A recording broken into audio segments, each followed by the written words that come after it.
Sejarah dan fakta bambu runcing. Puluhan tahun sudah kemerdekaan Indonesia diraih oleh seluruh komponen bangsa ini. Bangsa yang penuh keragaman atau pluralitas dan sekaligus bangsa yang menunjung tinggi nilai-nilai keagamaan atau religiusitas. Pluralitas dan religiusitas merupakan karakter dari bangsa Indonesia yang bangga akan kemerdekaannya. Bambu runcing merupakan media untuk menghadapi musuh dari negara lain yang merongrong kemerdekaan dan kedaulatan bangsa. Maka moderasi beragama merupakan konsep dan strategi bangsa untuk menghadapi cara pandang, sikap, dan praktek beragama yang meruntuhkan harmoni kehidupan keagamaan dan kebangsaan. Perjuangan bersenjata yang melibatkan senjata bambu runcing oleh berbagai laskar rakyat dalam perjuangan kemerdekaan sangat jelas dan nyata. Bahkan selama masa setelah proklamasi kemerdekaan dengan musuh utama Jepang, Belanda dan sekutu, di mana pada saat itu bangsa Indonesia belum memiliki cukup senjata, maka bambu runcing menjadi senjata massal rakyat Indonesia. Kepemilikan senjata modern oleh rakyat, setelah mampu merebut dari senjata musuh terutama dari Jepang yang telah menyerah. Tapi tahukah kalian sejarah dari bambu runcing yang dipakai para pejuang kita? Simak dan tonton terus video ini agar bisa memperluas pengetahuan kita. Dukung terus channel ini dan jangan lupa klik subscribe, like dan aktifkan tombol loncengnya agar kalian mengetahui informasi terbaru dari kami.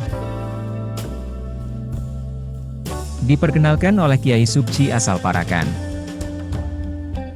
Penggunaan bambu runcing sebagai senjata diperkenalkan oleh Kiai Supchi asal Parakan, Temanggung yang kemudian dikenal dengan julukan Kiai Bambu Runcing. Para pejuang menganggap bambu runcing yang diperoleh dari ulama besar ini bukanlah bambu runcing biasa, karena bambu runcing dari Kiai Supchi sudah diberikan doa oleh beliau. Banyak sekali pasukan yang rela untuk datang ke Parakan dengan tujuan meminta doa dan berkahnya sebelum melakukan pertempuran di medan laga. Kiai Supchi lahir di Parakan, Temanggung, Jawa Tengah, sekitar tahun 1850. Supchi, atau sering disebut dengan Subeki, merupakan putra sulung Kiai Harun Rasyid, penghulu masjid di kawasan tersebut. Supchi kecil bernama Muhammad Benjing, nama yang disandang ketika lahir. Setelah menikah, nama ini diganti menjadi Somowardojo, kemudian nama ini diganti ketika naik haji, menjadi Supchi. Bambu runcing senjata yang mematikan.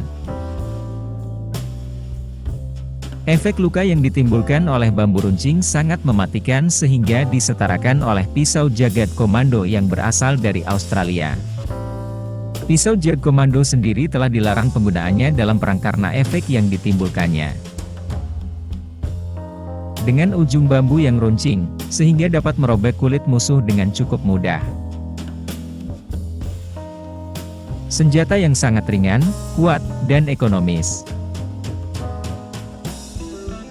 Bambu runcing memiliki bobot yang tidak berat sehingga mempermudah penggunanya dalam pertempuran dan kekuatannya lebih besar dibandingkan dengan jenis kayu-kayu lainnya. Tanaman bambu mudah untuk ditemukan, sehingga dalam pembuatan bambu runcing mudah untuk mendapatkan bahan dan harganya pun sangat murah. Dengan bobotnya yang ringan, bambu runcing juga memudahkan penggunanya untuk menyerang musuh. Pejuang bambu runcing dapat mengaplikasikannya dengan tempo yang cepat serta mengkombinasikan dengan berbagai gerakan. Ditambahkan racun. Bambu runcing dibaluri dengan tambahan-tambahan yang sangat mematikan bagi musuh seperti racun. Racun tersebut akan sangat mematikan ditambah dengan efek kerusakan yang ditimbulkan oleh bambu runcing sangatlah buruk. Bambu runcing juga disebut sebagai senjata pembunuh dalam keheningan karena penggunaannya tidak menimbulkan suara. Peninggalan-peninggalan sejarah bambu runcing khusus yang berhubungan dengan bambu runcing Parakan bisa dilacak ke tempat, atau para kiai yang pernah terlibat dalam berbagai peristiwa bambu runcing. Sampai sekarang rumah Kiai Subhi masih berdiri dan berbagai peninggalannya. Rumah Kiai R. Sumo Gunardo masih ada dan juga beberapa peninggalannya, ada yang di Museum Monjali, Pondok Pesantren Kiai M. Ali sampai sekarang masih berdiri. Bekas kantor BMT dan pusat penyepuhan walaupun telah berubah, tetapi jejak-jejaknya masih ada. Dan khusus sumur yang sering diambil airnya untuk penyepuhan bambu runcing juga masih ada.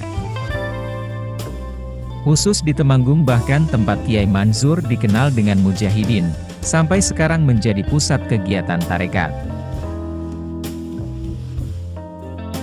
Nah, gimana coy? Tetap dukung terus channel kami, agar channel ini semakin berkembang. Tonton juga video-video kami yang lainnya dan jangan lupa klik subscribe, like dan aktifkan tombol loncengnya agar kalian dapat pemberitahuan informasi terbaru dari kami. Terima kasih coy.